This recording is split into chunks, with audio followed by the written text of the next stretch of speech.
What's up, Gooches? It's your boy, Austin Pace from AMP Athletics.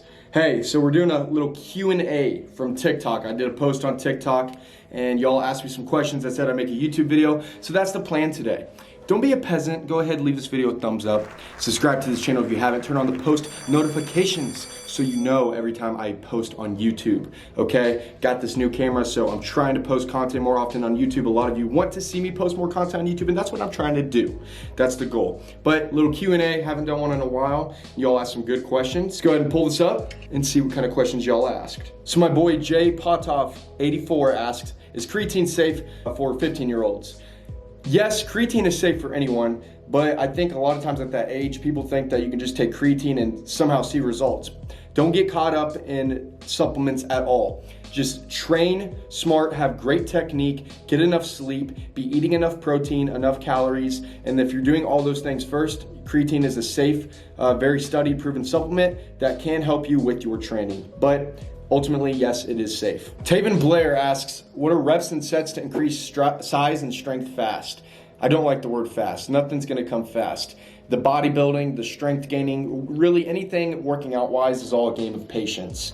But to increase size and strength, you gotta saturate one quality for a program, meaning you can do like what is called daily undulating periodization to maybe slowly increase your strength, slowly increase your size, but I would rather choose one goal over the other and run a program that is solely focused on that. So for size, that's what's considered hypertrophy, growing the size of the muscle, bodybuilding. You're gonna wanna be in that 8 to 15 rep range, higher volume, okay? If you're trying to gain strength, you're gonna be working about 5 reps below with about 85% or above of your 1 rep max.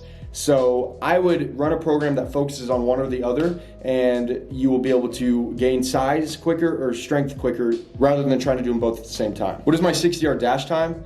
I have no idea. I've never even timed my 60-yard dash time. How do you become a personal trainer? Well, it really started for me by I became the guy in my friend group that everyone went to for fitness advice because I was doing my own research and I geeked out over that shit. And I started training my friends for free. Eventually, when I got to college, I had a lot of good transformations and testimonials that I could share with other people from people I worked with. And that really just turned into a business. I started charging for it. I eventually got certified and now I'm here. And that's pretty much the story with, there's a lot more behind the scenes, but that was pretty much the story of how I got to where I am now. If you want to go work at a gym though, you probably are going to have a certification. Mine was XPS, Sports Performance Specialist through Exos. There's great ones out there though, many of them NASM, CSCS. So do your research on which one fits you best. Get that certification, you'll probably be able to go work and bring your clientele to a gym. Best way to stay in shape, cardiovascular endurance wise. So it's simple.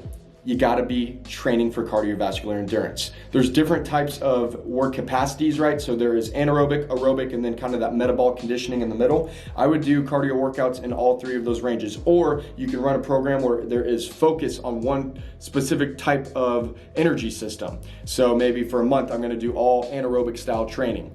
Okay, maybe I'm doing HIIT cardio, and then maybe the next month I'm doing all aerobic style training, longer runs, longer rows, longer biking, and then you wanna go through a phase where you're in that metabolic conditioning with metcons, stuff that keeps your heart rate in that middle to high level for 15 to 20 minutes. How often should I work out if I haven't lifted weights in a year? Start with a good solid 3-day split. All 3 days are full body workouts. I did a TikTok about this, and you gotta figure out how many times a week can I commit to working out. Do something that you're gonna be able to sustain. If you're doing a 3-day split, make them all full body workouts. If you're doing a 4-day split, do an upper, lower, rest, upper, lower. If you're doing a 5-day workout, you can do push, pull legs, rest, upper, lower. If you're doing a 6-day split, you do push, pull legs, rest. That way, the frequency for each muscle group is high rather than doing a bro split, which I am not a fan of. Did I go to Lee Summit High School with Drew Locke? I did. We graduated in the class of 2015. I've been friends with that pecker for a long time now. He is my best friend, and obviously the dude's a stud. This is a really cool shirt my grandma made. You know, I can't just rep the Broncos, although I do. Being from Kansas City, obviously I grew up a Chiefs fan. It would have been awesome if you could have went to the Chiefs, but obviously we got Patty Mahomes. So I can show my love to both of them, although Drew Locke is my favorite NFL player in the world. How much do I make as a trainer? Well, you can make as much as you want. As far as how much I've made, I make a lot more now than I did my first 6 months of training. And I don't really want to say like how much I make. I feel like people don't do that. Maybe some people do. But I make enough to sustain a living and be financially free for everything that I want to do. And I don't feel like I work a day in my life, which is literally the best thing ever. What is the best 7-day split? I don't think you should ever run a 7-day split. Working out 7 days a week is too much. You're never gonna have time to recover. What height am I? I am 6 foot tall. I like to say 6'1" with shoes on, but let's just go ahead and say 6 feet tall. As a baseball player, can you at one point get too bulky, and thoughts on bench press for baseball players? So I actually kind of had an experience with this. I was gaining weight for football in high school, got way too high of a body fat and body weight level for my height. I weighed like 22 at some point. And I think that there's a point that getting too high of a body weight and body fat level does affect your athleticism, because there's gonna be a point that you're not able to run as fast, jump as high, be as explosive at a heavier body weight. If you gain weight, like if you need to gain weight, if you do it slow, gaining about a half pound per week, no more than like 2 pounds a month, then yeah, you'll be able to keep your athleticism, and that's going to be a much more sustainable approach. As far as like, I'm guessing you're saying because you're an overhead athlete, losing mobility from getting too buff, that definitely can happen, especially if you're doing a lot of hypertrophy training and the muscle size is growing. But just keep doing mobility, keep working on your ranges of motion, keep your shoulders safe, strengthening the rotator cuffs, working the scapula, and that should not be an issue. As far as bench press for pitchers, it's really not, if you get to the college level and above, you're gonna see that they're not gonna have you use a typical barbell bench press. You do need to be pressing and doing some type of horizontal vertical press movements, but I would not use a flat barbell bench. I'd use dumbbells, cock your elbows and wrist to the side so you can tuck your elbows. You can use a Swiss bar. I would stay away from straight barbell bench, but in high school, y'all are young, you probably play multiple sports. I would say it's okay to go ahead and use the barbell for flat bench press. Same thing for quarterbacks. I've fallen off hard since the gym's closed. Now that they are open again, what do you recommend I do to get back where I was? A lot of people are in the same boat. What I would do is start with a very simple 3 to 4 day workout split. Let's say you do 4 days, upper, lower, upper, lower. I would do some hypertrophy to first gain back the size of your muscles before you do like strength training. I would be in that 8 to 15 rep range, focus on compound movements for 80% of your exercises and volume, and just progress with that every single week. Review Sush on TikTok. Let's go look at this dude. Everyone knows who Sush is, I'm guessing. I'm a huge fan of his content. I did a duet, kind of critiquing his thoughts on different pull-up forms. People said that he was sarcastic in it. I don't know if he was 100% sarcastic about his comments about half rep pull-ups being alpha. I did think that was some peasantry. The dude has a great physique.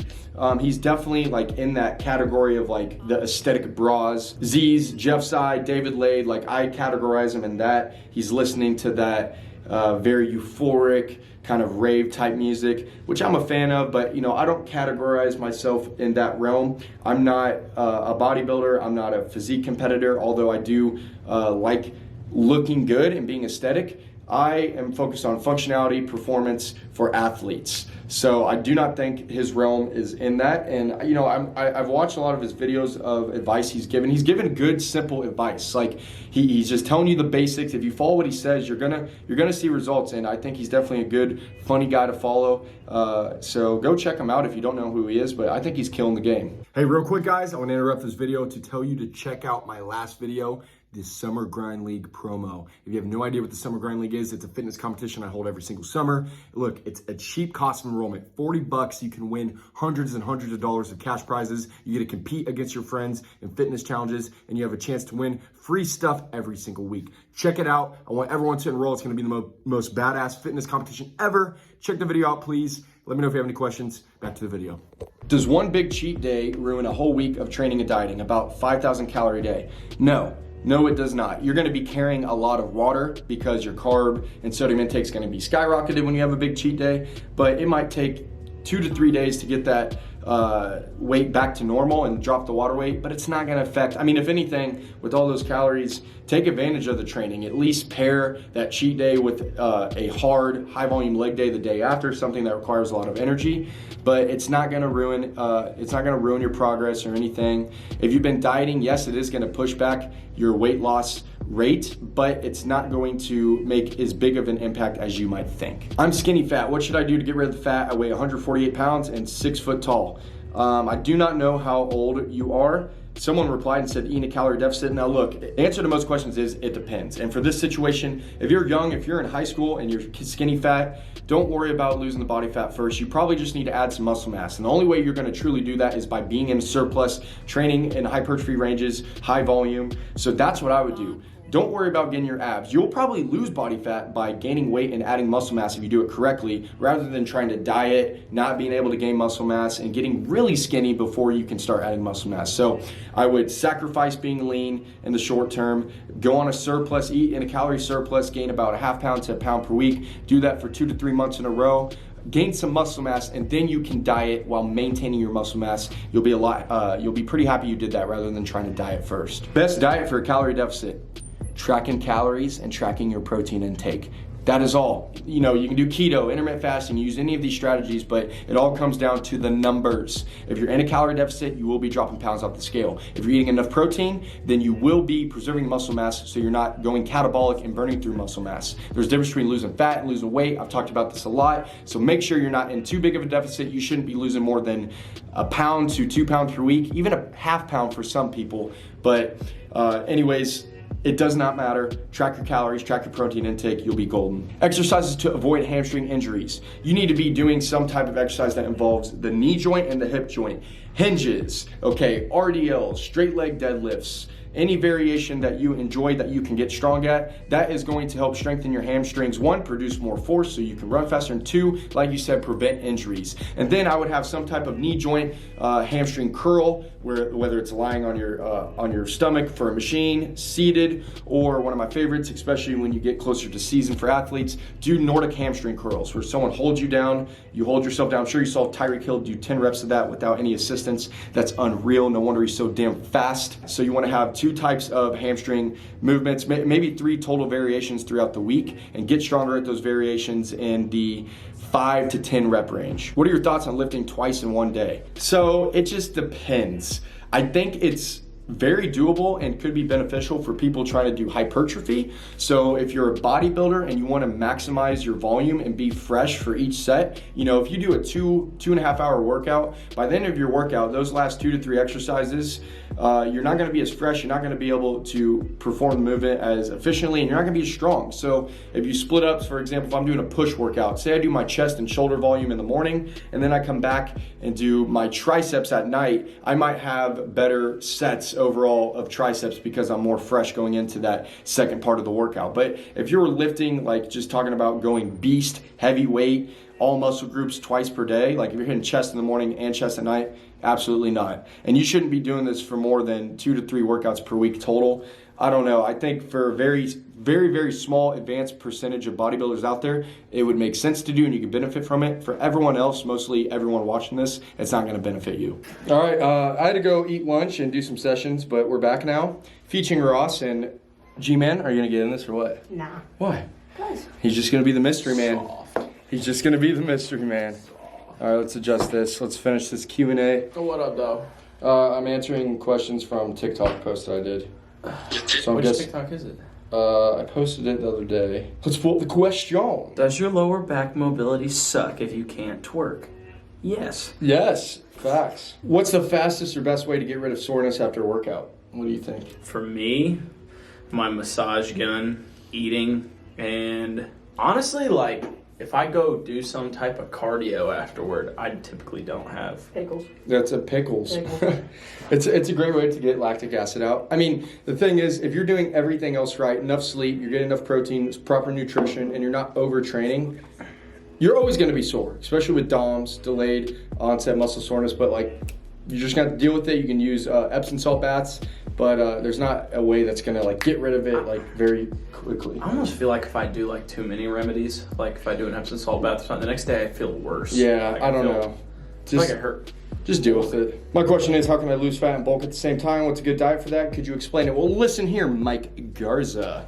It's kind of one of those things, it just depends. If you are a new lifter, you're a beginner in the gym, you have a chance to recomp while probably adding muscle mass, losing body fat. You're only going to be able to do that in two scenarios. One, you're an absolute new beginner lifter, or two, you've been injured and out of the gym for a long time, and now you're back and you're going to have what's called the law of reversibility. So you had muscle atrophy, you lost a lot of gains, well, you're going to get it back pretty quick because you've had it once before. Squat or deadlift for leg gains?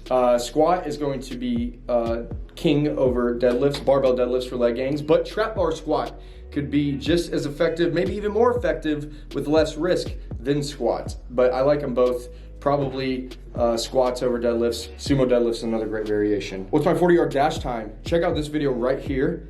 We timed our 40-yard dashes, and my fastest time, like this, keep in mind, this is like 3-4 months ago. I ran like a 4.68, 4.67, but I'm probably consistently running in the 4.7s. Back in the day though, I was running like 4.5 something, low 4.5s. How much did you weigh when you ran 4.5s? Like 205, really about 10 pounds heavier. When I was like 220 my senior year, my 40 time went down to like 4.6 something, mid 4.6s. Jesus. But I was my most athletic around like 200 pounds.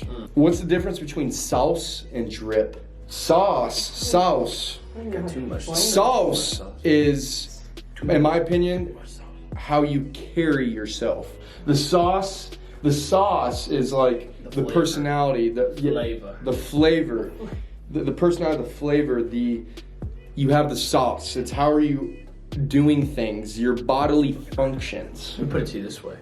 The sauce is what you can control. The drip, you may not be able to control if you ain't got the money. So yeah, yes, control the sauce. Drip is kind of like the hype beast. You're a hype beast, you have some drip. You don't have to be a hype beast. You can have some drip off some Walmart fits if you find the right material.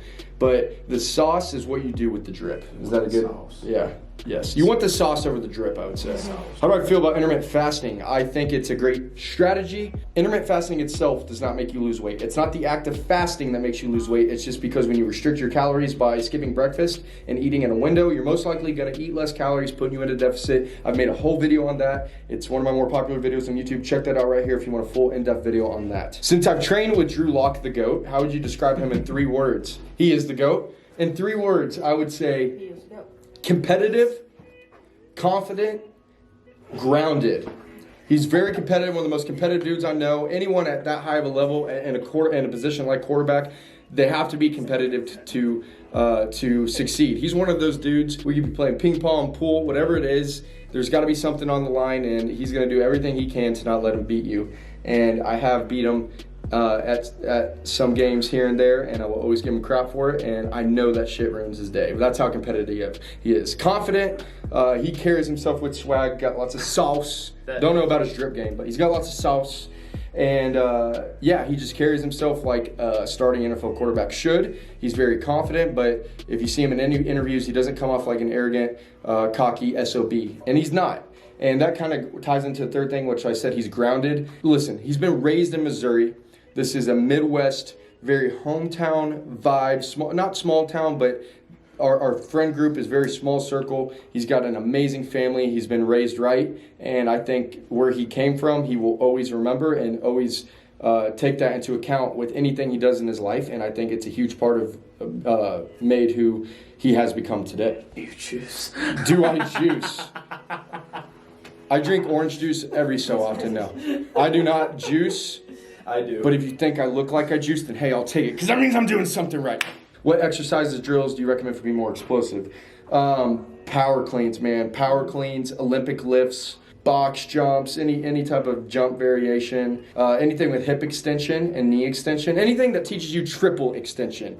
Kettlebell swings are great, even though there's not ankle extension in that. But honestly, when it comes down to the Olympic lifts, those are the best for getting strong with triple extension and more explosive. Do you consider only someone who... Okay, hold on. I'm going to read this question exactly how it is, and we'll kind of make sense of it. Do you consider only someone who only lifts weights and works out an athlete? Oh, I'm guessing they say, like, is someone who only... Yeah, I mean, you can okay, listen, here's how I say it. You're an athlete if you're competing in something, but that doesn't mean you can't train like an athlete. Even people like bodybuilders and physique competitors consider themselves athletes. Now, do I really think that sport takes a lot of athleticism? No.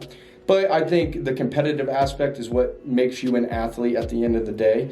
I don't consider myself an athlete, but I want to be athletic, so I train like an athlete.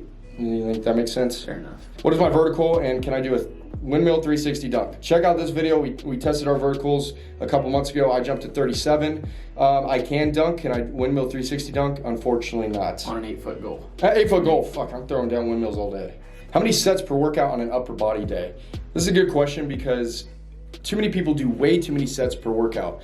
Max amount of sets you should ever do in a workout, in my opinion, is like 25 sets total. That's total. I would never do more than 5, unless you're doing down sets for one specific lift, 5 to 10 sets per one exercise per workout. But if you're going beyond 25 sets, if you can go beyond 25 sets, you're just not training hard enough. Would you agree with that? Like if you're doing 25 hard sets where the RPE is 7, 8, or 9, Your CNS is gonna fuck. yeah, you're gonna be fried. You're not gonna be able to sustain it. And yeah, 25 sets max for the entire workout, maybe 30. If you're young, And if you're young, it's gonna take less volume to get as much. well, if you're young and you're doing all that, it might feel good for a couple years, but when you hit like 20 or 21, your body's gonna hate you. Facts. It's gonna hate you. What should I prioritize more, getting abs or gaining muscle at 16? Both. Well, I guess, no, let me take that back. Gaining muscle. Don't worry about abs, bro. You're 16 years old.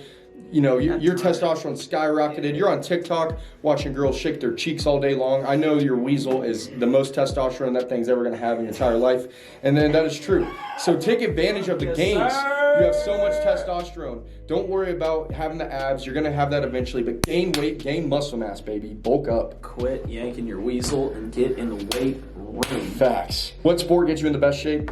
I don't know. It depends what you consider best shape. But when most people say that, I'm guessing they mean cardiovascular. And I'd probably have to say soccer because they're running like 10 miles a game. I'm going football. Well, okay, good point, Garen. They're different energy systems. Football, people are in great anaerobic shape. Soccer, they're in great metabolic and I would say aerobic shape. So you got to work an energy system that you don't usually do in your sport. But overall, I think soccer players can handle fitness testing better than any other sport. And fighters. I'm biased. But Basketball. Okay, you gotta have all three. You gotta have all three. You gotta have all three, absolutely. You gotta have quick twitch. And basketball is one of those ones that has all three. Endurance. You've got to have strength because you can't get knocked off your spot. You can't get bullied around. You've got to be able to bully other people around. I don't know. I'd say fighting would definitely be the one because you're literally going in there to fight to you're literally willing to die. It's mono. 5 rounds of 5 minutes, dude. That's and boxing, gosh, 12 rounds of. All right, last question. How long and consistently did you grind to get where you're at physically? Dude, I've been lifting weights since I was 12 years old. And, you know, I learned a lot. I used to live like a little peasant back in the day, but everyone's got to start somewhere. I've been lifting for, about a decade. And I would say that my training really got scientific and really specific and really structured, I would say about 4 years ago. And that's when I started getting injured less, when I started progressing more consistently and hitting more PRs. But I've been in the gym going beast for 10 years, and I just started eating right and tracking calories and macros about 4 years ago as well. So I guess the answer could be 10 years, man. Hey, thank you all for watching this video. We're going to do more vlogs. Maybe the 10,000 calorie challenge? I'd be so down. You want to do it? I gotta redeem myself. Dude, sick doing that. Check out the video. I did it once, and it didn't end well.